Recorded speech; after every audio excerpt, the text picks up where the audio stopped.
Hi there, welcome to Boxing Deep Dive. I'm Lyndon Hosking, and great to have you along for episode 40 of the Boxing Deep Dive show. We've got a lot to go through tonight. We've got obviously the big Tszyu Horn 2 show that was on. We've got all the other news on maybe Kambosos and Haney. We'll go through obviously the card too, by the way, with Nikita Tszyu and Ben Horn. We've got all the world news.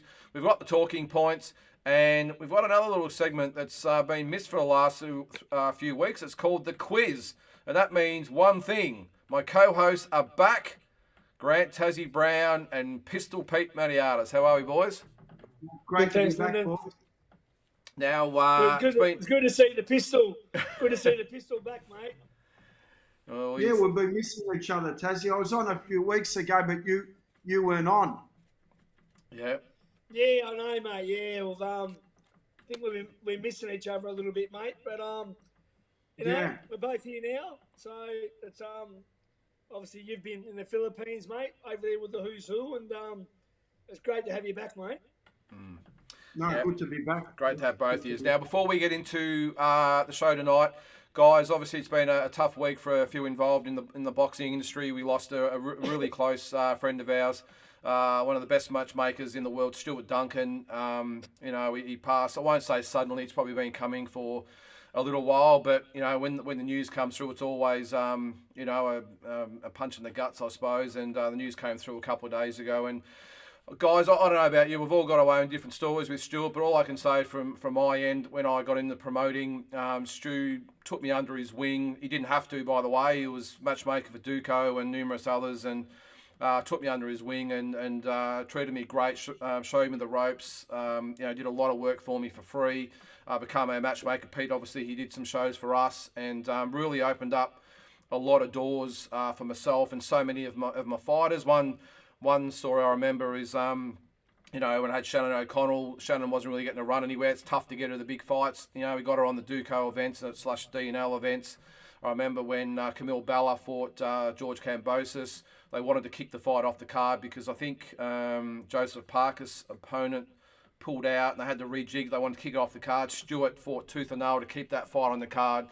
And he just went over and above so many times for myself. And I'm only talking about myself here, but just a really, really good friend. He would always give me a call to see how I was going, anything he could do. So, Stuart, from myself and my family, rest in peace. And I'm sure you guys have had similar dealings with Stuart as well. Tazzy, you can go first. Yeah, mate. I go back, I think, 22 years to about 2000. When I first started promoting in 01. He sort of advised me a bit. I went to his house once. It was when he was I think he was with Sam Solomon, bringing Sam Solomon along, and he pretty much done a lot, and he was involved with the Contender.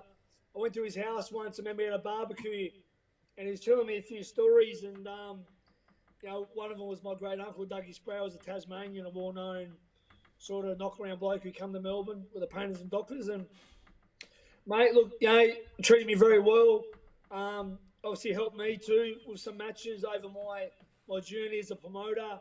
Was only one phone call away to ask about an opponent or to help out with a match.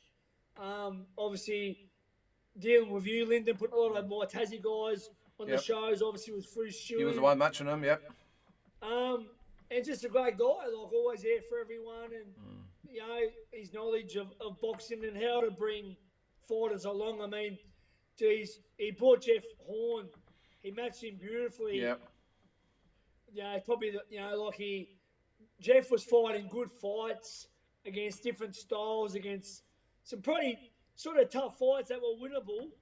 And he sort of really, it brought Jeff along so good, man. I remember Jeff fought Brendan Rabar early on. I thought that was a bit risky, but it was the right fight, the right time, and that's just one sort of inkling of what he could do, bringing guys along in the right fights at the right time. And obviously he's involved with Joel Patea. He's been involved with Haney, and done a lot with D&L and obviously Duco. And look, I'm very sad, and I want to also give my heartfelt condolences to the family. I didn't really like on Facebook seeing a lot of his pictures recently because cancer's very to everyone, but touchy for me, given my family history and that. Yeah, I mean, and I was sometimes I could see sort of him deteriorate through his photos. I'm thinking, geez, I don't like to see someone I know and care about. So yeah, but I was very sad to hear he's finally when he went. I hope he's in a better place, and I'm gutted, mate. Yeah. And Pete, you obviously go back even further, don't you? You were just telling a story off air about a couple of matchups he helped, or sponsors, the sponsorship that he gave you in the early days as well. Yeah, because Tszyu was a big St Kilda man as well, and he had Salt Communications, who linked with Telstra back then, and he had a lot of people working for him. He had that with his wife in South Melbourne, and I live in Albert Park, so I used to go past there all the time, and there was a bloke called Hawk there. So in the old days, if your mobile phone was stuffed, you'd have to send it in and wait 2 weeks. Stu would go, mate, Hawk's downstairs, just jump in there, and he'd fix it in 20 minutes, and you're off and going. And he'd say, mate, don't worry about it. That's all good. So, but other times, he'd say, look, well, how's the boxing show going? This is early on. We're talking over 20 years ago. He'd say, mate, I'll get Salt to sponsor it. And he'd give us a sponsorship deal. Or he was also managing Dallas Costello back then. And he actually put on a fight with a late Brendan Batty, who recently passed away as well. And it was a cracking fight, and I remember Stu turning up to the venue, and I had a table for him, and he turned up with maybe 2 or 3 good mobile phones. And back then, we're talking over 20 years ago, those little sexy mobile phones were, they were the tanks. And he'd say, here's a mobile phone, give one to your wife and all this type of stuff. Who's my ex-wife now, so, should have broken a bloody phone. Only joking. No, but we always had a good time. And Stu would have a drink back then, and I'd say, get the bourbon and cokes or whatever, and it'd always be a good night. So he's always a good bloke, and that sort of went through to the later stages. At the end, he'd always say, Dean Lonigan's in town, or Mick Francis, come and meet him. We're at Romeo's, come and have some lunch. Love Romeo's. Yeah, so we'd always go there, and it'd always be a story and a rev up. He'd probably be thinking by the end of it, why the hell do I invite that idiot many artist? But anyway, it was always good. He always had a laugh. He was good. No, he was good. Yeah, he was. And as I said before, like with me, he didn't have to help me out, but he always did. He hooked me up with Dean, and we obviously did the Zarafa Horn fight, plus I think 3 or 4 other promotions. And as I said, he didn't have to, and he did. And because I think he liked the fact that it wasn't about necessarily making money; it was putting back into the fighters that I had. And yeah, just as you mentioned, mate, Romeo's, he loved it down there. I met him down there quite a few times, and I'm sure they'll name a corner after him down there. He was there that often. But and as you said, Tazzy, he helped promote, match make and guide the career of Jeff Horn, Joseph Parker, and of course now Jai Pataya. So again, sincere condolences to Stu's family, and I think the funeral is July the 28th. Details to come. So if you can get there, if you're new, Stu, then look out for details. So again, Stu, rest in peace and condolences to the family. Rest in peace, Stu. And I just want to go what Peter just mentioned. Going back, Peter, to the Dallas Costello Brendan Batty fight. I'm gutted right now. I fought Brendan Batty in my third pro fight in Hobart, Tasmania, and it was a war, and I was lucky enough to get the win, but we had a war, and funny enough, me being friends with Dallas Costello and Stu, I sent the tape of my fight to Dallas to try and give him a bit of a hint, and I think he had a tough fight with him as well. He won as well, but I'm gutted by hearing and I almost got dropped, but I held on, but I come back and won. But he left hook. I'm gutted by hearing the news. I don't know how of Brendan Batty, who on his day could beat anyone. He had a great left hook. He knocked out Joey Williams, who was a good fighter. Fought Tommy Brown 3 times. He fought everyone, and he was that guy who take a fight short notice. And I'm really, because I shared sweat and blood with the guy. I'm really upset finding out the loss of Brendan Batty, and again too, I'm deeply saddened. So my condolences to the Batty family, and I'm deeply deeply upset, because it's a guy that I share the ring with, and I've never known a fighter I fought in all my career that has passed away. Well, condolences to Brendan's family as well. It's just tough week for thanks. Aussie boxing, but as always, we have to move on, and with the bad, we take the good. And when I say the good, we've obviously had a massive show last night. I'm looking forward to getting all the goss from the man in the top right-hand corner there, Tszyu Brown, because it's not a big event unless Tazzie's front and centre with his head right in the centre of the screen for us to look at all night. But of course, referring to the Nikita Tszyu Ben Horn show last night. Now we'll get straight into that one anyway, guys. But Tazzy, look, I suppose the first thing you got to say is, I mean, we all we weren't all here last week, but along the lines we've all spoken, and I don't think many people gave Ben Horn a chance, legitimately. But geez, first of all, what a great fight, great show, and true guts and heart shown by both fighters. Tazzy, and you're obviously there at ringside. Yeah, I want to say thank you to Glenn Jennings and No Limit for the amazing ringside seats. And obviously, I got messages all night. People seeing me head. Put your head down. Yeah, but it was some good fights. The Daryl Foley fight against Hunter was obviously always going to be a cracker. Very impressed with Joel Taylor, who my boxer Bo Belbin spars regularly. He got a win over Michael Hall, which I thought that'd be a war, but first show knockout. He's a good boy, Joel Taylor. Trained down at the Elfin Gym by Shadows by Rick Breeze. And yeah, look, there were some other good fights. There was a few good female fights, obviously, but to the main one, Nikita and Horn. Well, as you know, I spoke to my boxer Bo Belbin today. I said, mate, we, in my opinion, Bo's a better boxer than Horn. Obviously, got a better record. I said, mate, we might have done, come close, but it is what it is. But look, now Nikita won the fight convincingly. Yeah. But Horn took those body shots, which I can't believe he did. And look, he stunned him in the last round, the last 30 seconds. And I mean, look, Nikita's only going to get better from this. So that's why I said, if you're ever going to fight him, this was the night to fight him, because this is going to do in the world of good, this 6 rounds, and it's only going to help Nikita. But look, Horn done a good job. Horn's an awkward guy for anyone. I think, people, there's a lot of pressure on Nikita. As I said, he's got not only his dad, he's got his brother as well that people are going to compare him to. He's already main event. I mean, and people got to remember he only fought as a junior and a schoolboy, never fought as a senior amateur. So he's going to only get better from that 6 rounds against someone like Horn. So, look, partly, we might be surprised, but then again, maybe not surprised, because, he's a good, experienced guy, Horn. He spars his brother Jeff all the time.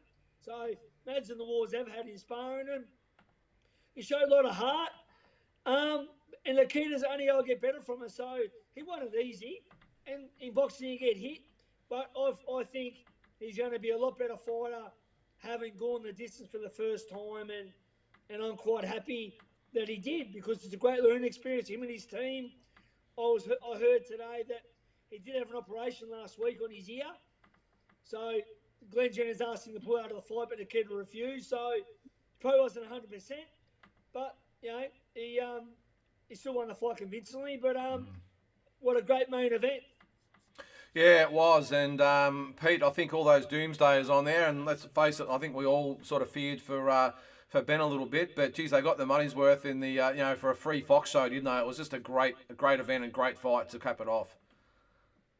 Yeah, no, it was a good fight night, and it's good to see Sam Goodman as well. He fought Alorde, and that proved now that Goodman's world class, because Alorde's fought for a world title. He's part of the famous Alorde, royalty family in the Philippines. So that was a convincing win from Goodman, and he's at Super Bantam. I mean, will that set up a fight with Jason Maloney one day? We don't know. I was thinking about that, watching that last night, actually, yeah. That could be a big fight down the track for both of them. especially with a company like No Limit, because they got the money and the resources to put on a fight like that. But getting back to Nikita Tszyu, I mean, you've got a guy that really, he hasn't boxed for 8 years. He's only boxed against juniors. This is his first real test against men. It was only his third hit out. So it was his first time in Sydney, which the pressure would have been on, because being in Sydney, he would have been in not holiday mode, but I mean, in his mind, he would have been thinking, I'm going to smoke this guy in one round. There's no doubt. He was cocky. You could see it in the lead up.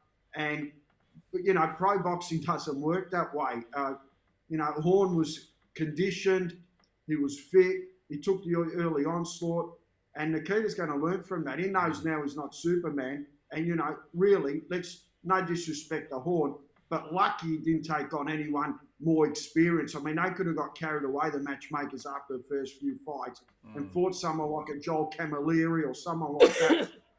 Performance, you know, Joel would have beaten him easily last night. So he's lucky now that he goes back to the drawing board, he conditions himself, and he learns a lot, because I was still super impressed with Nikita Tszyu. I mean, I still make the statement that his third pro fight is probably just as impressive as Tim, because, I mean, Tim was getting dropped in his early career, you know, and that's he took a while to get to it, and Nikita's going to be the same. But once he finds that, because I feel, I mean, even Nikita was tired and what have you, he's beautifully balanced. His footwork's good, even though he's a southpaw. If you turn him orthodox, he looks like Kostya from behind, and he's got that beautiful balance, and he had some real big uppercuts and lethal body shots, but, you know, he just couldn't take Horn out. Horn wasn't going to be one of these guys that looks for an early exit. He weathered the storm and kept coming hard. And in that last round, I scored the last round to Horn. I thought he won that last round. I thought Nikita won the first 5 easily, but the last round, I scored that to Horn, and he landed some telling shots. Lucky he didn't have power, because a lot of those shots were hitting flush and were hitting him, you know, right on the button. And if he had knockout power, you know, Nikita would have been in trouble that last round. And you know, if you're not disillusional in the Tszyu family, you go back and you look at that last round and you realise that, you know, there's a lot of things he needs to work on, because when he was tired, he was swinging from the fences. He had 5 rounds in the bag. He didn't need to do that. So, but look, they'll go back to the drawing board, and there's no doubt he's a world-class fighter. Yeah. He hasn't dropped in my market value. I still rate him just as high as he did just before. Yeah. But, you know, a guy like By Belbin now, he's going to look at that fight and say, gee, why didn't I step in there? You know, that's it. Or Benny Bomber and guys like that, because, gee, he's beatable.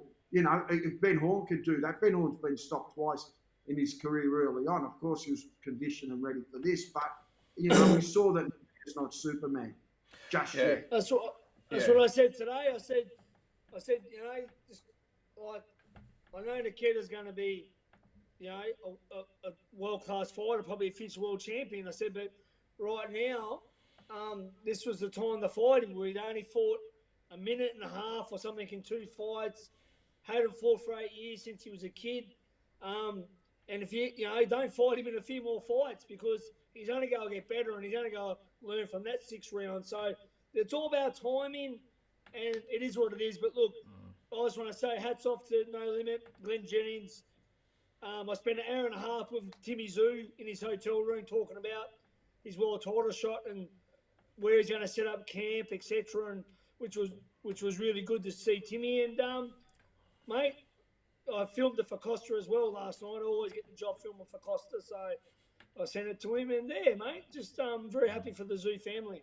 Yeah, well, the scores were 60-54 times 2, so 6 rounds to 0, and 59-55. I'm with you, Pete. I think you could have found at least one, maybe even 2, but at least one. I think it was a bit unfair not to give him a round. But Pete, do you think, of course, all the, you know, the Facebook trolls or whatever you want to call them, you know, of course now I've got Nikita in his sights. Do you think everyone sort of forgets that, like one of you guys said, like he was out for 8 years, he's having his 3rd pro fight, and I think we forget that even though ability-wise he's obviously got Ben Horn covered, he's still got that last name Horn. So I think we underestimated what this guy brings to the table, and maybe even Glenn Jennings, who said, guys, forget what you're thinking. You're gonna get a real fight here. So do you think those internet trolls have just got to do a bit of research before they start laying the boots into a young kid like Nikita, who's basically just starting out in boxing? I mean, as I said, he's been out for 8 years. Yeah, and and, then I mean, I've got So go. the internet trolls. I've got something to say to you. Internet trolls.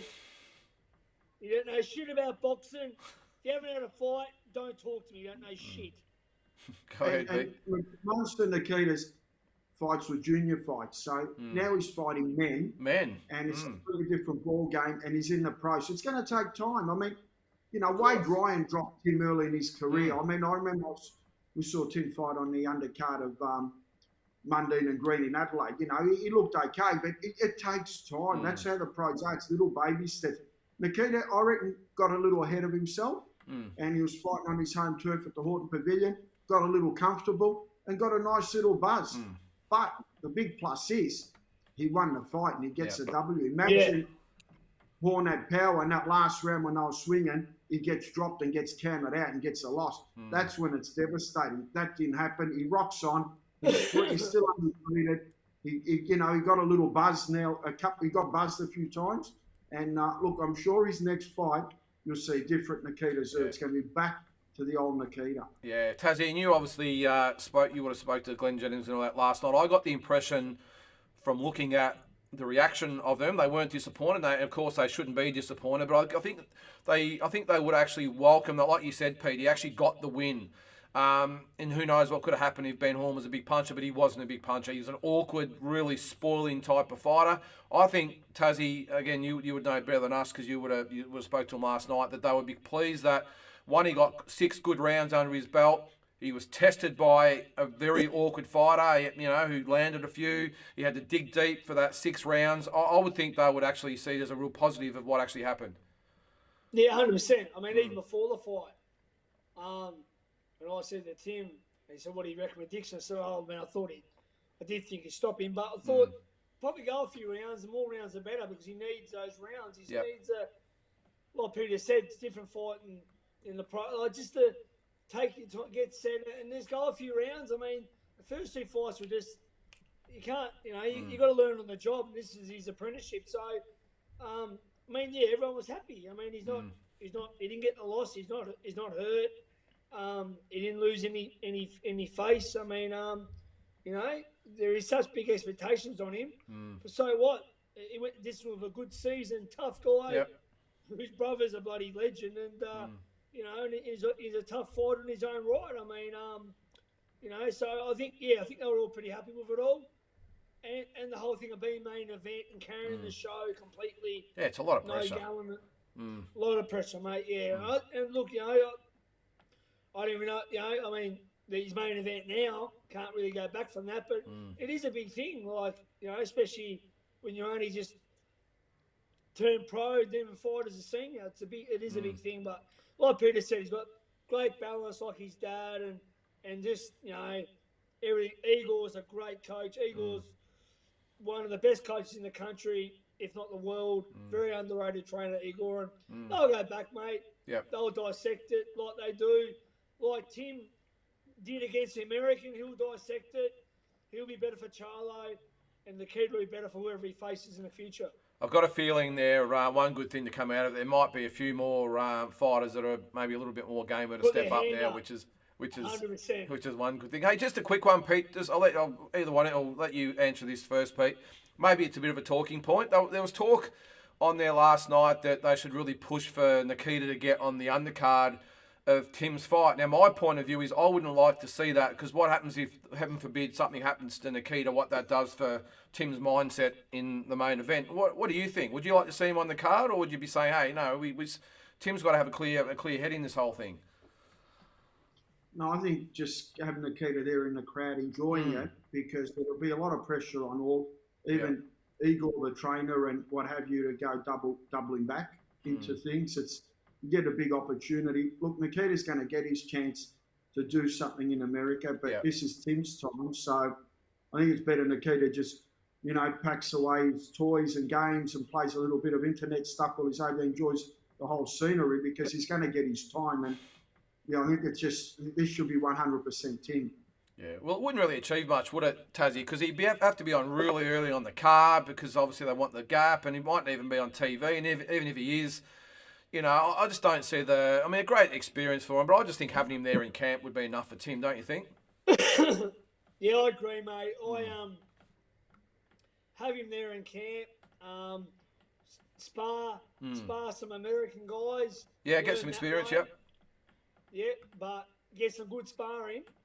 But yeah, this is Tim's time, and just focus solely on Tim when it comes to the fighting. And but yeah, Tim. I spoke to Tim. He told me his plans, about what he's going to do. He's going to go fairly early with his team, and so he'll be setting up shop there quite early. And and also told me a bit about the Crawford Spence. Did he? Saw news there about that, but so. He knows a fair bit. Obviously, being involved with the PBC crew. Yeah.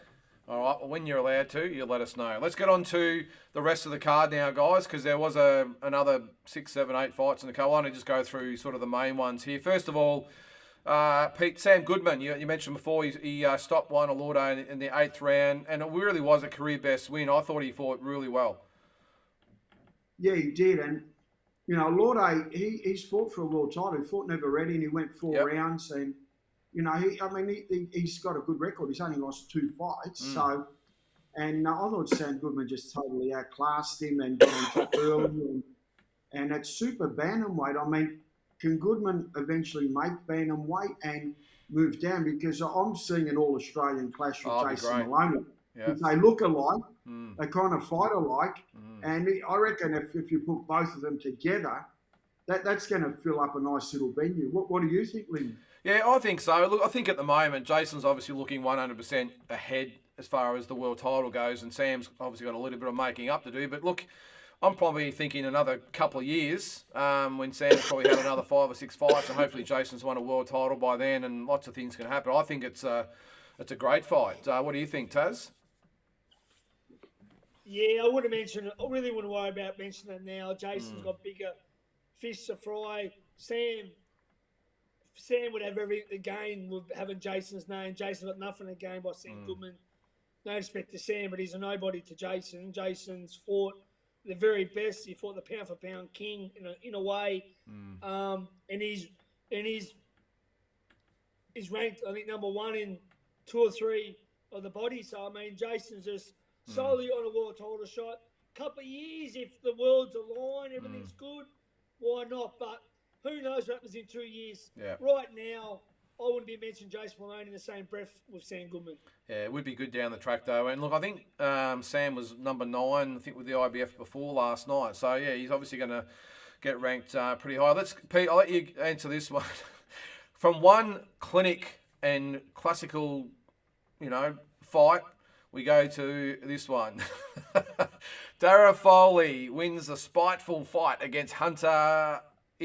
How do I pronounce it? Ione? Ione, yeah. Ione. Now, it was they both had the horrific head clash, and I think it was stopped. That was in the 4th, and I think it was stopped in the 5th. I think they let it go until the end of the 4th to get a decision, and of course they stopped it in the 5th. But it was a spiteful one, wasn't it? Yeah, it was. Look, Daryl Foley, it was right at the end with about a minute and a half to go when they had a look at it in the 4th round, and it might have been 2 minutes to go, and the doctor patched it up a little bit, and they were on the ropes, and Foley taps it again, and the blood starts streaming out. That was the most stupidest. That could have given reason for the ref just to stop, and it would have been a no decision. He should have just stayed away from it, just to get to the end of the 4th round, and then go ahead and do what you have to do and tap away on it.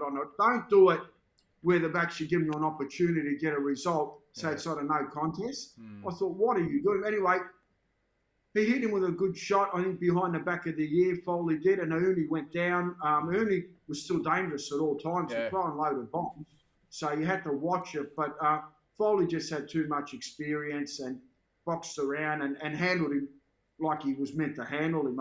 He wasn't super impressive, but, Hunter is no walk in the park. He's got power, and he's an aggressive type of bloke too. And the walkout that he does, it's a pretty spirited workout, isn't it, the way it comes out? But I thought it was a sort of fight you can watch on TV and have a laugh about. But, a lot of people didn't like the way Haney carried on after the fight. But I guess that's him. And, that type of stuff can lead to all-in brawls in the crowd and all-in brawls inside the ring. So he needs to tone it down a bit, because if you've got a few loose cannons around and you do that, that's like having kerosene around a spike fire. Sometimes it can just explode. Yeah, I'm going to get to that in one of the talking points in a sec. But Tszyu, you're obviously ringside. Did you have to have the umbrella to stop all the blood from going over, because there was a shitload of blood? Yeah. Look, Daryl Foley's never in a dull fight, and neither is Hunter either. I mean, I knew it'd be a pretty physical fight. Obviously, always knew Daryl would be the more, better sort of technician, better boxer, but Hunter can bang. I mean, even pretty much most of Hunter's losses, he knocks the guy down at least, like he buzzes the opponent. The guy has really good power, and he never stops letting them go. So he's always there. He's a dangerous guy, but someone follows experience. Daryl done like Peter said, what he's meant to. There was a bit of blood and all that, and maybe not a lot of good sportsmanship after the fight, which, like Peter said, it's not. We don't need that. But look, mate, as I said, it was a good fight. I think the fight everyone wants to see is Daryl Foley versus Stevie Spark. I think Daryl would have to, be a lot more on against Stevie Spark. That's a great fight. A very even matchup actually. But I think that's one of the best fights out there, and I reckon after Jolie Taylor's win last night, him and Ty Telford will be a good fight at welterweight as well. Yeah, would be a ripper. That's a good thing. I mean, I'm just getting on to him now, and that's Joel Taylor. Put him in there. We all know him very well. Of course, Tszyu spars with Bo, and of course Pete. He's been on our shows a couple of times. He really made that statement in the first round. We'll put the vision up there. It'll come back on in a sec. But yeah, geez, if you're going to make a statement, Pete, in your career, in your first TV fight, well, this is the way to do it, isn't it? Certainly is, and congratulations to Mel and Rick. Yep. At Shadows Box, and as we said, we've promoted him a few times. He's a good kid. They're good guys. And they're good people. Good people. Yeah, he's been touted now as a Nikita Tszyu opponent. They put him on TV probably just to build it up a little. I mean, does Nikita fight him? Yeah. I think it's a bit dangerous. He's only a welterweight too, though, isn't he? He's a welterweight. Yeah, well, he only weighs 66.5 kilos. He's got to go up to 70.5. So they already got offered that fight as well. They've been offered that fight. Yeah. That could be a fight down the track. Go ahead, Pete. Down the track. Sorry. You go, Pete. I was going to say, look, he's super impressive, and I'm sure now he'll get more slots on TV because he's just come out and he couldn't be any more impressive. He was short, sharp, powerful, and he looks apart. So he's going to get another slot on Foxtel, and I'm pretty sure, down the track he could be a Nikita Tszyu opponent. I mean, Nikita fights at 69.87. He's about 67. I'm sure they'll be, when money's involved, 1 or 2 kilo never ever seems to worry the. Put on a couple of kilos. Yeah, and he said before, like his handlers are great, like Shadow and Rick Breeze, of course. And sorry, what was the lady's name again? I can't remember. Pete, what was her name? Mel. Yeah. And we've had them at our shows before, and the whole crew are a great crew. They always come and have a really good time. But what do you think, Tszyu? You've seen him spar Bo obviously a couple of times. What do you think if he did meet Tim, maybe in a few more fights? Nikita. Sorry.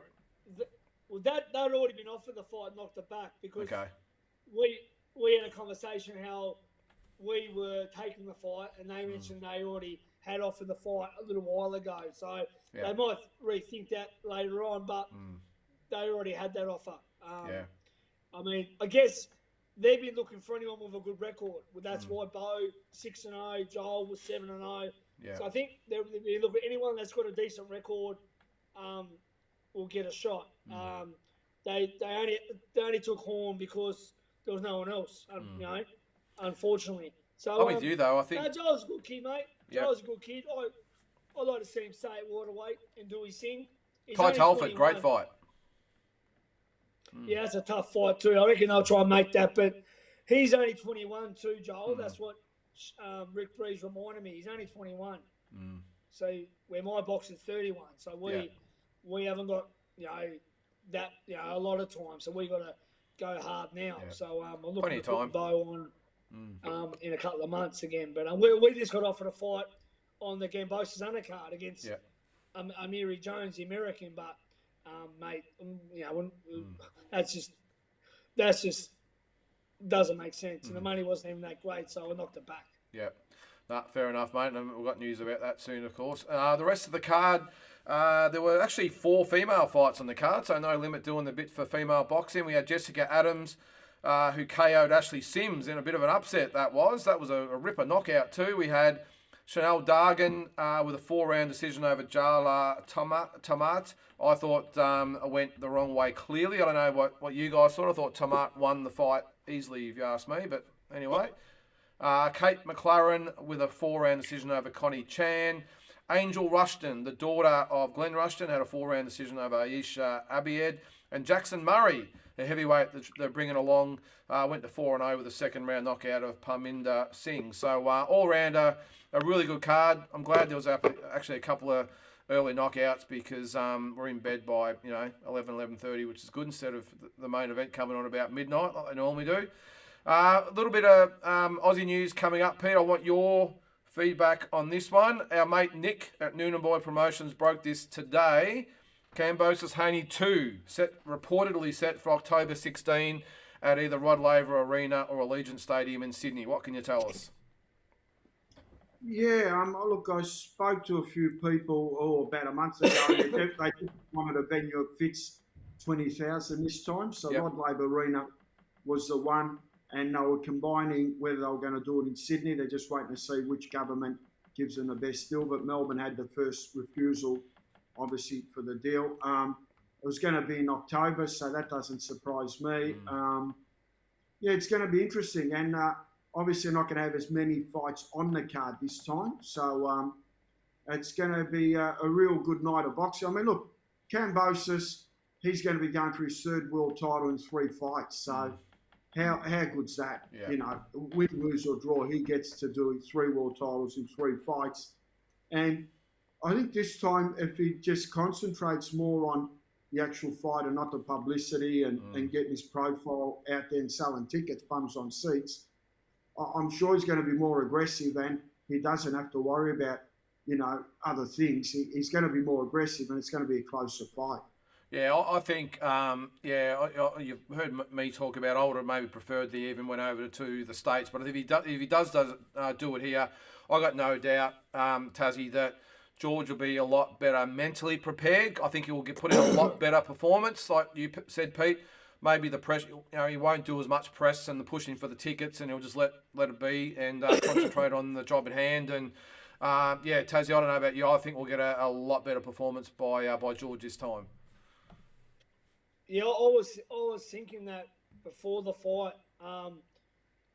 He's been on the road all these fights, and where he's just the underdog, and there's no real pressure, as you see, at a fight with his team, and it gets the job done. Selby, Mickey Bay, and obviously Lopez. Yeah.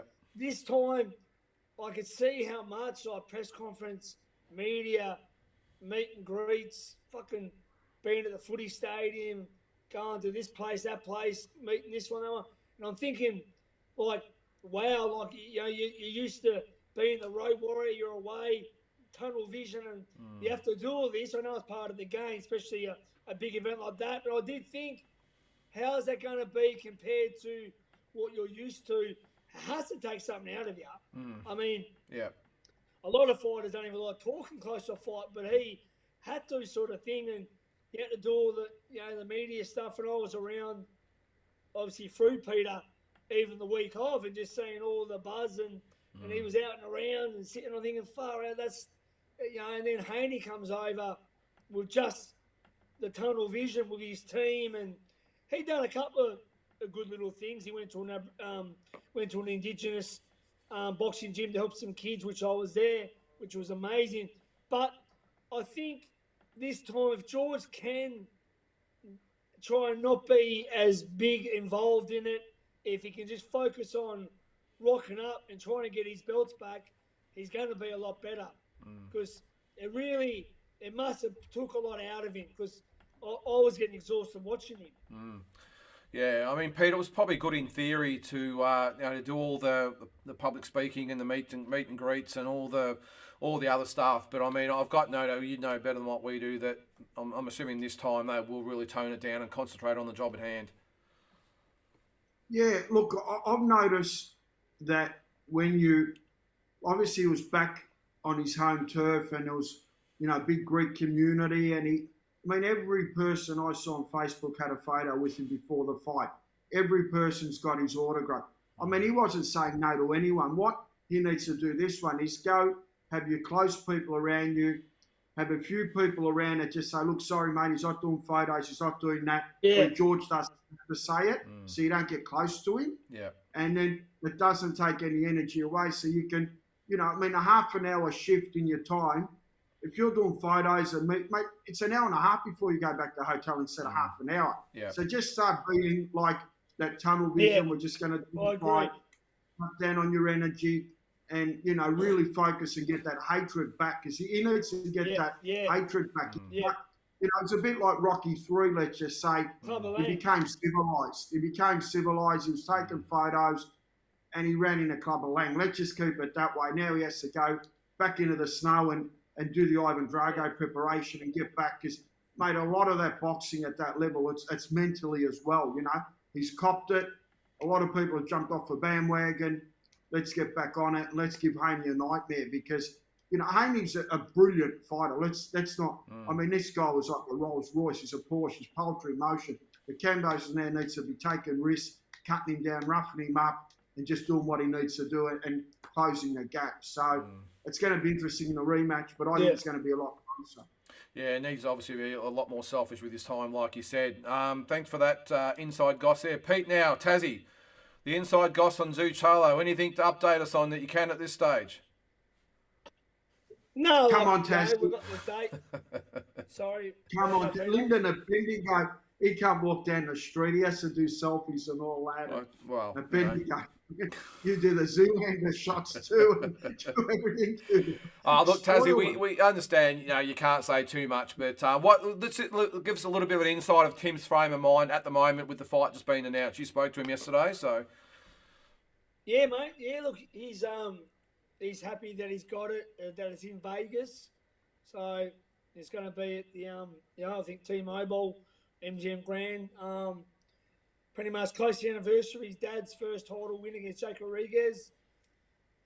Told me he's going to set up shop with his team, set up base there quite early. Probably, a couple of months before. And I think he's going to be doing some commentary at the Crawford-Spence fight. Oh, nice. Yeah. When that looks like happening soonish. And but yeah, look, he's got what he wanted. He knows what he's got to do. And he'll go over there and he'll do everything he can. And he's in a good frame of mind. And I'm with him 1,000,000%. As I said, Charlo's a great fighter, and he's a he's a killer. But I think Tim has got everything to dethrone him. Yeah. I think that he'll make him have some second thoughts with his pressure, his body attack, and I think Charlo's intimidation tactics and all that, it won't work with Tim, and I really think they're going to be in for a shock, the Charlo crew. I really do. Yeah, now can't wait. Now what I'm actually going to do here, I've had a lot of people reach out to me recently about some info about going to the fight. 'Cause obviously I talk about it all the time, and the series I put on here, of course. I've had quite a few people actually send me some messages about the best way to go to the fight. So what I've done here, guys, I put up the little map of Vegas. We're all along the strip there. Now, just for a little bit of information, you can see down there, I've had people ask me about where to stay and all the rest of it. I think with the airfare situation, this is Boxing Deep Dive travel guide, by the way, travel tours. Flying out of any of the major cities, you're going to be looking, and then you get an LA to Vegas return flight. You're going to be looking anywhere between $3,000 and $3.5 grand. I'm sorry, guys, if that's, but that's what you're going to be up for. For the accommodation, you can see there along the strip, you can see the MGM Grand just above the two with the circles there. That's maybe, well, Tassie, you're not going to say much, of course, but if that's where the fight is, a little bit of a tip. If you're looking to go to the, you can see it says Hooters there. It's actually the Oyo or Oyo now, OYO, or the Excalibur, which is, you can see they're both straight across the road. You'll get that accommodation for about a third of what you're going to pay at the MGM or the New York, straight across the road. But when you say a third, Lyndon, what are we talking? Well, I looked at today. Now, for example, at the MGM, you're going to be paying about $400 a night, even more. Now, if that's a big fight weekend, it's just a little bit early, then it might even be more. Those other ones there, the Oyo or the Excalibur, you'll get for about $150 to $200 a night. So it's really good value. And that includes your resort fees and all that sort of stuff, because that's one thing to be very cautious of, guys. If you're paying, especially if you go through a travel agent, they'll book it for you, but when you get to the casinos, they'll whack you for about $40 to $50 American per night that you're there on top of that. So just be conscious of that. So, but they're my tips if you're looking for cheaper accommodation, especially the old Hooters there. I've stayed there a few times. It's only small, but it's a really nice, clean little place. And as I said, very, very affordable, and is literally straight across the road from the MGM Grand, as you can see there. And the Excalibur, a little bit older, but again, you'll get a room for, at least, half to, as I said, if not a third of what you're going to pay at the other big casinos. So just a little bit of a guide there. The tickets will probably be anywhere, I think if you're looking at Australian, $500 to $1,000, I would think, for dollars. So if you need any more information, feel free to send me some messages. But that seems to be the common thing about where to stay. And you can see there with the strip there with all the casinos on there. If it is at the MGM Grand, you are literally straight across the road for $150 to $200 a night, all up. So, and that's Australian dollars, by the way. And just your airfares from where you're going, and obviously spending money and whatever else you get up to when you're in Vegas. So, again, if you want any information, feel free to message me. But that's sort of the best options I can give you at the moment. All right, that's enough of the Boxing Deep Dive travel guide. Let's go to the world news, guys. So not a lot happening in the last week or two. One thing though, Tassie, was Ryan Garcia. He got the win over Javier Fortuna in 6 rounds. I'm not sure whether he caught the fight. I didn't think it was an overly impressive performance, but he still got the job done.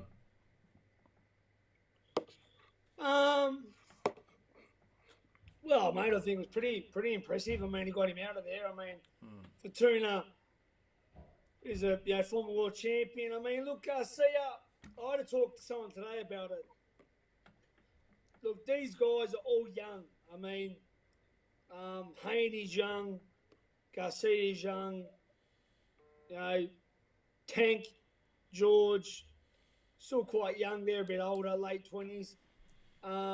Shakur Stevenson, if he moves up, is young. And you got the division above now. Tolafafeo Lopez is young too. So they're all young. And I mean, look, Ryan wants Tank.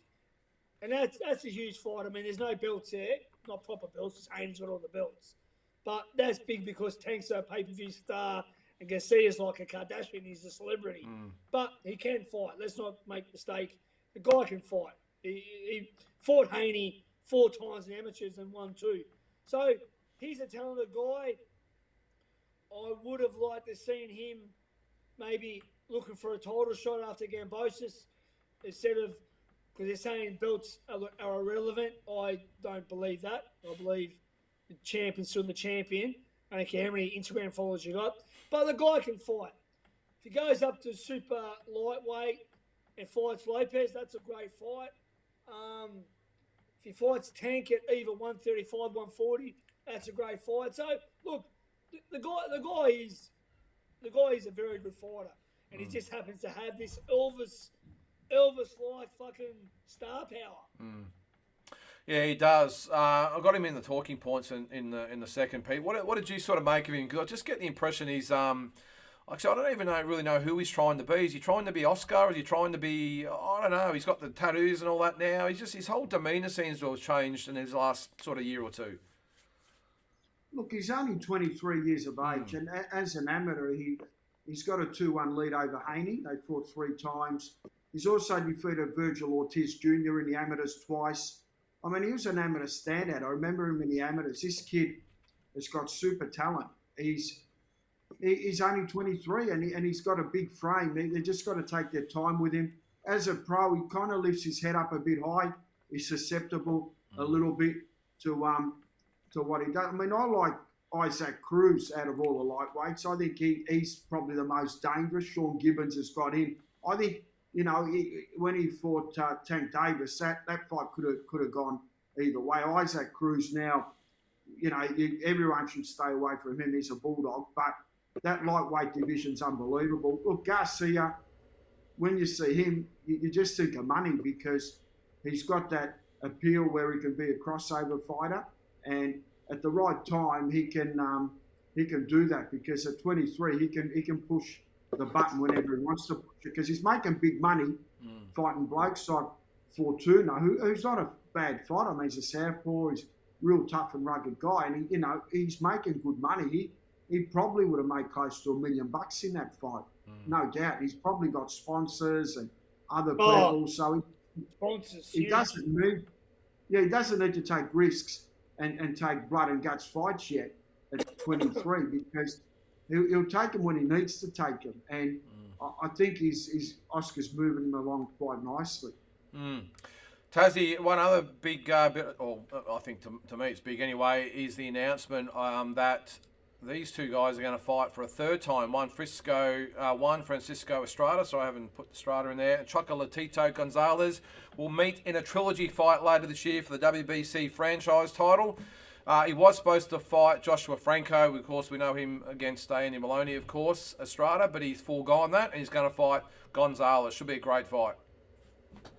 Yeah, mate, 100%. Be good to see the result of this one because, they've had some great matchups, and I'm excited for this one. I love Gonzalez. And Pete, I actually thought that Gonzalez was a little bit unlucky the second time they fought. I think he beat him in the first fight, so this will obviously be the rubber match. Yeah, this will be quite interesting. Very, very good fight. Who's putting this fight on? Is that DAZN? I think it would be, yeah. I'm not exactly sure, but I'd say it would be DAZN, you would think. They're putting on some great fights in the lighter division. I'm really excited for this. These are the type of fights people don't realise how good they are. Yeah. Get in there and watch them because the small guys, they earn their keep and they're just so ferocious, and they need more attention. They need more money in those lighter weights. It's not fair. Yeah. These guys really earn their dough. Yeah, so I think the talk was going to be maybe October, November. So let's keep the fingers crossed that fight comes off because that'll be a ripper. Let's get on to, guys, the talking points. Now, we've got, I think, 3 or 4 to get through. Just a couple. I've got one that relates to what we spoke about earlier with the Hunter Ioane and Daryl Foley fight. I'm just interested in your take on this, guys. Fighters need to be held to account. Now, what I'm talking about, we had Manuel Marte a couple of months ago on one of the Ace Boxing shows in Brisbane. We've now had Hunter Ioane carrying on like WWE wrestlers and wanting to fight the opposition camps and the crowd and everything else. Tazzy, do you think there needs to be a little bit more accountability from the combat board and even from promoters working together to ban these guys from getting fights? Yeah, look, I mean, give them a good warning, and then if it continues to happen, take whatever measures you got to take because, look, we cop enough, about boxing, the sport that we all love and that we're involved with, and it's our business pretty much. Us 3 guys, and we don't need any more black eyes of boxing. So we don't need, like Peter said, you can kick off some people in the crowd, you can kick off in the ring, it just escalates. We don't need it. I mean, there's already been shootings at the boxing. There's been, all sorts of violence, and like the fighters have a duty to. They're performing. They're the main act, but they need to know that they are accountable for their actions. So for them to react in a manner like that, it can escalate the crowd. If something really bad could happen, like someone seriously, like I seen pregnant women there or women with kids, practically breastfeeding at the boxing, last night. So I mean, God forbid if something happened there and a kid got hit or a woman got hit, or it's just there's no need for it. What goes on in a fight is a fight. As soon as the bell goes and the decision's announced, that's it. That's the way it is. It's a gentleman's game.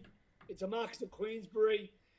Yeah, there could be all these different types and macho people and underworld people and whoever the fuck thinks there's someone around our sport. Okay, that's part of boxing. But when it comes down to what goes on in the ring, soon as the hands raised, that's it. No bullshit. No carry on.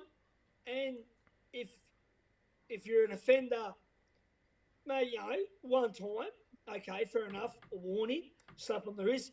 If it's a continued thing with whoever, I'm not pointing out people here, by the way, whoever, just keep it clean. We don't need dramas. We don't need the sport rec, or we don't need the police, or we don't need anyone trying to restrict our sport more.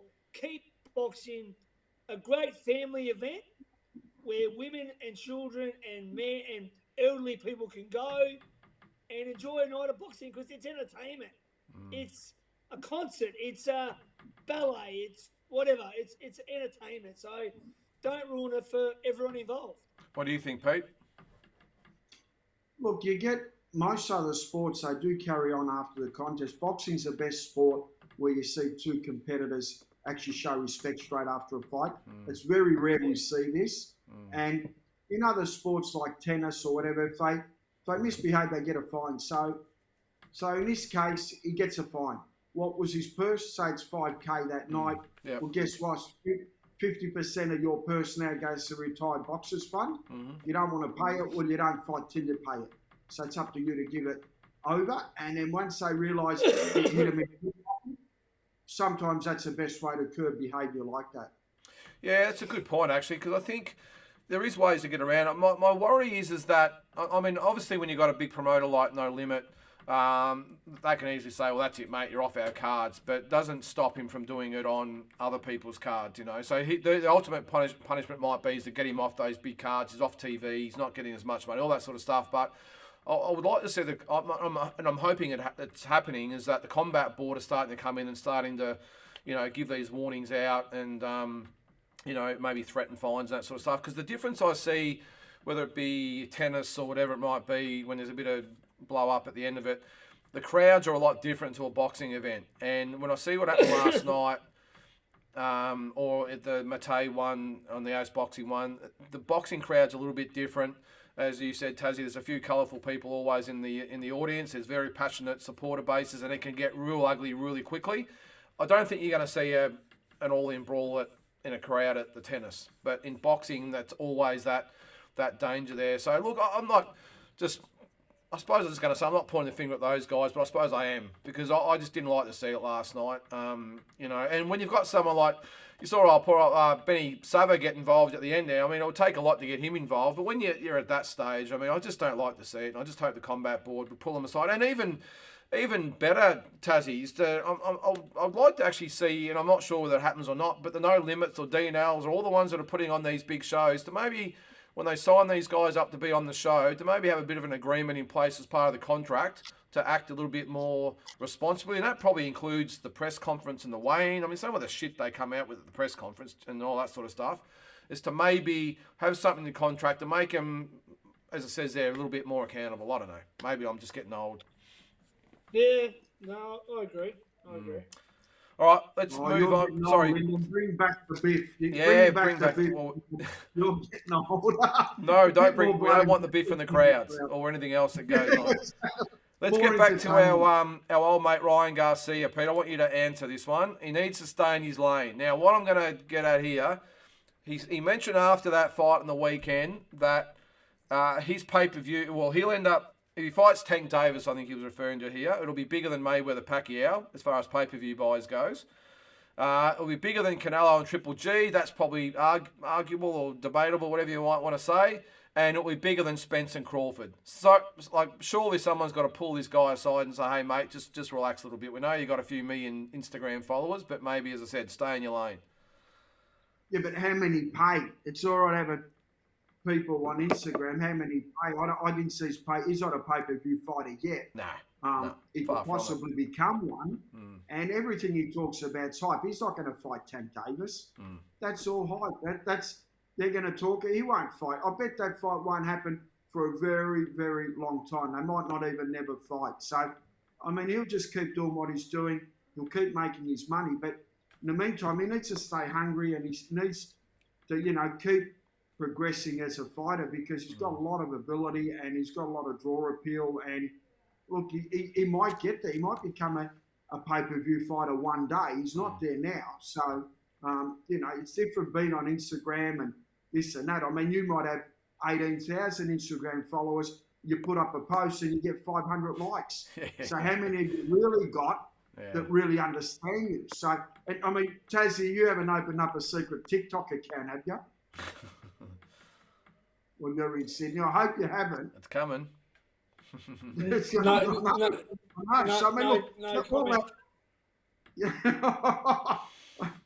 All that, Instagram and TikTok and all that. I mean, there's a lot of followers, but how many are going to pay $50 and watch your fight? That's the thing. You might get 10%. Going back to Peter saying, stay hungry, mate.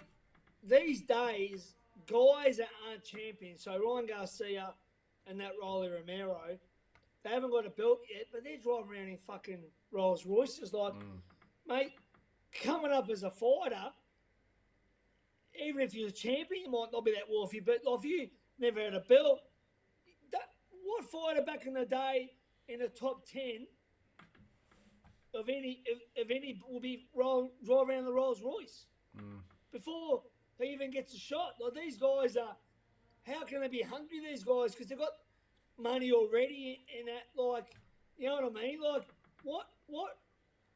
Tell me what fighters say when Chavez was champion in the mid-90s, the number 5, 6 contender. Would they be driving around in the fucking Rolls Royce?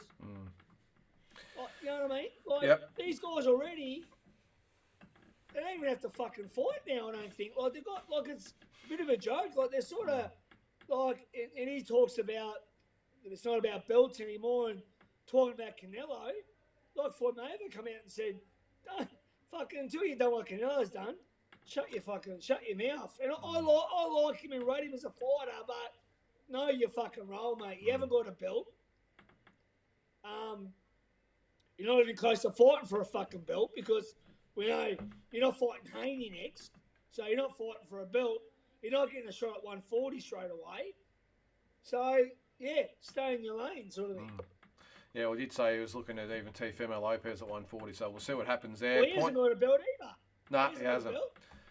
What about this one, Pete? Don't do it, Jai. Now, this relates to Jai Apataya. Talked this week that he's going to fight Paul Whitaker, the UFC guy, in a crossover fight. Now, I know there's money involved, but as it says there, don't do it, Jai. Stick to what you know. What are your thoughts?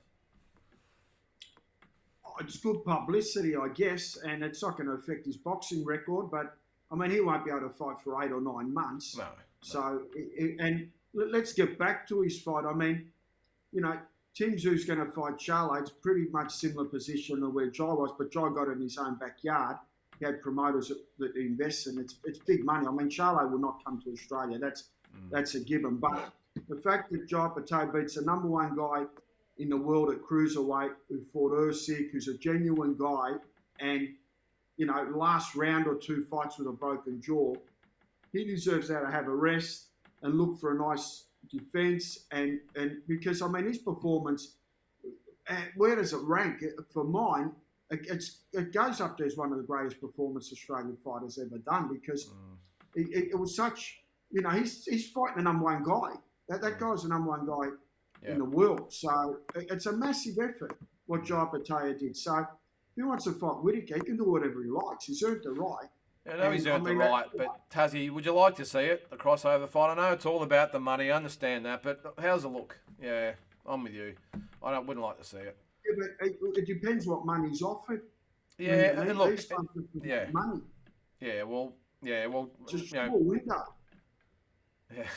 Well, the other thing is the weight. Paul, isn't he only like a light heavyweight or something? Isn't he? He's not very heavy, I don't think. Where Jai's a bit different, isn't it, with their weights? I think Dean Lonergan said that Jai would weigh in about 95 kilos, so it's obviously well over the cruiserweight limit, so it doesn't affect anything there. But I've got a feeling that Whittaker's only like 75 to 80 kilos, I think. Maybe I'm wrong, but I'm not a UFC guy. I wouldn't know. What would the rules be? Would this be a boxing fight? Yeah, proper boxing fight. So. Oh, well, that's an easy one for Jai. It's an easy win, I suppose. It's an easy sell, but I don't know. I just don't want to see it. Which brings me to the next point, Tazzy. Enough is enough. The rugby fight bullshit. I've had enough. I've had it up to here. The fight last night, and I've got to be careful what I'm saying here, because Hodges is trained by good friend of ours, Steve Della. But enough is enough. Stop putting this shit on TV and ramming it down our throats like it actually matters. Tazzy, you were there. What were your thoughts? Yeah, I mean, it's not about the guys. I like Justin Hodges. Yeah, it's nothing personal, and they're having a go. No, I'm not saying that. I'm saying that, like, they'll take whatever opportunity. If someone's going to give an opportunity, they're going to take it. It's those that are putting it on. So whoever's putting it on, yeah, I'm with you. I mean, Gal's done a different job. He's just all these. Not talking about Gal. Not talking about Gal, because he's made the commitment to fight for proper titles against proper fighters over proper distances, all that sort of stuff. Yeah. Pete, you got a guy who is fighting in there. Hodges could barely get through it anyway in a 4 2-minute round fight. His opponent was gassed after one round of a 4 2-minute round fight. And this is being deemed as, oh, look at these guys and it's great. And I don't even take the money into it. I don't even want to know, because there's more to money, a promotion or a reputation of a promotional company than just money. And I just think it looks disgraceful. And that's why I didn't even mention it before, because it wasn't even worth mentioning. Absolute bullshit. A rugby player against an Instagram influencer, I've had enough. Yeah, but the Instagram influencer will get new fans to boxing. I don't care about it. I don't care. Well, how many... But you said yourself, though, Pete, how many of those Instagrammers or whatever were watching that fight last night? Surely, it was free, I suppose, but... They might watch the replay. Look, that night, you don't have to pay for it. It was free on Fox. So a lot of them would watch it just because their friend or their guy was on now. I think we have to pull back here, Lyndon. I think there's a bit of anger coming from you. There is. We need to relax a little. Hey, mate, this is Lyndon's tirade tonight. You might need to do some meditation during these. Well, hey, serenity now. Mate, look. Mate, I'll just say, look, it's serenity now, because I love the sport. I love what it stands for. And look, I understand the money and the views, all that bullshit, but I've had enough. We've had enough of this, come on in and, put on these fights and, and geez, this is a real fight. And, mate, you got a guy that can't even get through a 4 2-minute round fight without gassing out. It's ridiculous. No, but it shows you that how hard boxing is. And you've got a guy like Hodges who was a professional athlete. And you've got an Instagrammer who obviously trained hard for the fight. Obviously, it wasn't... Did he train hard? Mike Tyson and Evander Holyfield. But, he would have put in the hours. It was interesting for mine that they did that. I mean, if it's not everyone's cup of tea, go and make a coffee or whatever, or do what you have to do. But for mine, I thought, I'm not a fan of it, but I can cop it, put it that way. I wasn't...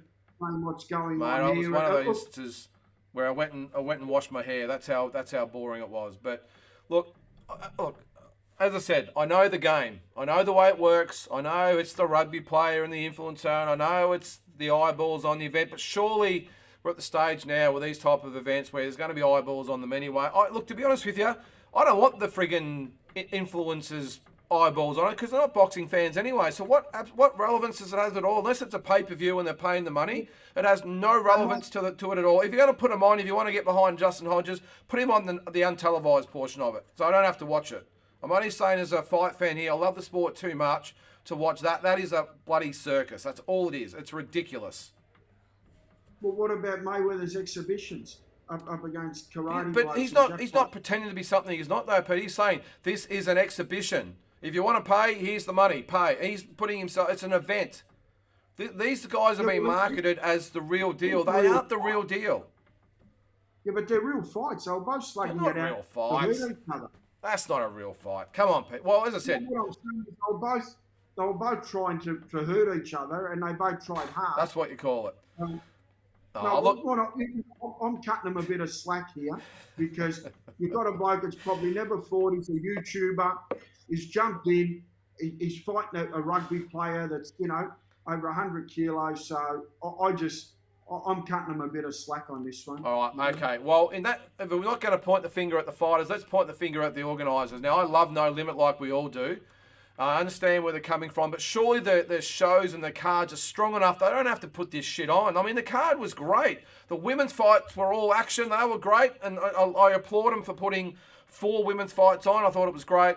They had the Daryl Foley, Awani fight, and the Sam Goodman fight, and of course Nikita's fight, and Joel Taylor. All really, really good fights. That's what fight fans want to watch. I just don't understand why you want to put it on a free card. I understand if it's pay-per-view, and if he fights Paul Gallen on all the NRL nuffies will love it, and they'll watch it, and that's great. But in a free show, do we really need to put that shit on when it achieves nothing? Because as you said before, the Instagrammers watch it. Well, who cares if they watch it or not? Because they probably turned it off after that anyway. And I'm assuming the No Limit guys want eyes on Nikita Tszyu and Sam Goodman and these types of guys. Who cares if they're watching those guys? And as I said, they'd probably go off and jump on TikTok after it anyway. Anyway, that's Lyndon's 2 cents. New segment coming up, Tazzy. Anyway, I'm starting to get a bit flustered here. I'm sick. I'm sick of Sorry, Tazzy. The quiz on now. Oh, sorry. Okay, I've rambled on too long. I just hate to see it. Anyway, all right. I got to go to work tonight. All right, Tazzy's got to go to work, but before he actually goes to work, he's going to go to work on Pistol Pete Maniatis. All right, guys, we haven't done this for a while, so remember, first in, say your name, and if you get it wrong, the other one will get a free crack at it. And my decision is final. Okay, here we go. 5 Aussie questions. In what round did Jeff Horn stop Gary Corcoran? Peter. Yes, Peter. 9. Incorrect. Tazzy. 8. Incorrect. It was round 11. He stopped him in his one and only world title defence. Number 2. In what country was Anthony Mundine's first world title fight? Tazzy. Yes, Tazzy. Germany. Correct. Germany. Unfortunately, didn't go too well for Chock. He was beaten by Savanotki. Number 3. Who did Daniel Gill fight in his final world title fight? Tazzy. Yes, Tazzy. Tazzy. Final world title fight. Final world title fight. Proper world title. Yep. Proper world title fight. Miguel Cotto. Miguel Cotto, 2015. And before that was Triple G. Come on, Pete. Number 4. At the the 88 Olympics, Spike Sheeny won a silver medal. What country was the winner from? Yes, Tazzy. Russia. He was Russian. 3-0, Pete. Come on. Slipping away. And he actually beat him in a return fight the next year, I remember. They put a big amateur show on. Number 5. What venue hosted Robbie Peden's world title fight? Tazzy. Yes, Peter. Hisense. No. I'll finish the question here. In his world title fight with Marco Antonio Barrera. MGM Grand. Correct. Pete, you just had to wait a second. Number 6. What title was on the line in the Manny Pacquiao-Ricky Hatton fight? Peter. IBO. It was. The IBO, you remember what weight division? Super lightweight. It was the super lightweight. Who was George Foreman's opponent in his final ever fight? Taszyu. Yes, Taszyu. Shannon Briggs. It was Shannon Briggs. Oh, geez. I'm not liking the way this is going, Pete. Number 8. Who did Marvin Hagler draw with in his first... Peter. Yes, Peter. Taszyu. Vito Antuofermo. That was him, Vito Antuofermo. Number 9. This is a tricky one, this one. Who did Oscar De La Hoya beat to win his first world title? Taszyu. Yes, Taszyu. It's a tough one. Yeah. He's from Denmark. 5, 4. Bredel. Full name. Jimmy Bredel. It was Jimmy Bredel for the WBO Super Featherweight title. Jeez, I'm blurring out there. All right, bit of respect coming here, Pete. Who am I? I was born on April. I was born on April. Oh, we'll start again. October 4th, 1965. I turned pro in 1985, where I won my first 14 fights before suffering my first loss in 1987. I continued to fight on the club circuit over the next few years, winning and losing fights against some of boxing's best. I received my first crack at a world title in 1997, where I was stopped on cuts in the 3rd round. I continued on and won the WBU title in England in 2000 in a big upset. Taszyu. Yes, Taszyu. Mickey Ward. Mickey Ward. Jeez. He's then involved in one of the greatest trilogies of all time, where he won one of the 3 fights with the future Hall of Famer. Retired in 2003 with a record of 38, 13 and 27 KOs. In 2010, a movie was made based on his career. He is Irish Mickey Ward. Well, one thing hasn't changed. Sorry. One thing hasn't changed, and that's Taszyu. Dominance in the quiz. Yeah, he's too fast. I thought a couple of questions there might trip him up, but he might have a faster internet speed, I reckon, Pete. He's just getting in a little bit early. Yeah, no, he's getting the right answers too. I mean, a lot of them, I can't believe I didn't get Gary Cochran's right. Yeah, well, you had a bit to do with Gary Corcoran too, didn't you? Yeah, I managed him the last year and a half. Well, there you go. So I can't believe I didn't remember that But one. funny you said the De La Hoya one. I only rewatched that fight the other night. I swear to God, Oscar's first title, because he shared the car with James Toney. He did. Yeah. Double. Yep. So Yeah. I only rewatched it the other day. I just had to get the name. Jimmy Bredel. Yep. WBO Super Not Featherweight he was title. from Denmark. Yeah, Denmark. He was. Yeah. Yeah. No, but didn't you say Norway? No, No, I think you said Denmark, Denmark. didn't you? Yeah, wherever. Yeah, he's from Denmark. Yeah. It's not All right, too boys. far Well, away. that's it for this episode 40. Great to have you both back. And yes, Taszyu. Because I'm working at Bambi now, Yep. Peter. Yeah, so I'm What happened? working there now, Peter. Bar Bambi. Bar Bambi. Go and see Taszyu at Bar Bambi if you're in the neighbourhood. Oh, for sure. Yeah, it'd be great. Great to have you back, boys. We'll see you next week for episode 41. Thanks for tuning in. See you, boys. See you. See you, boys.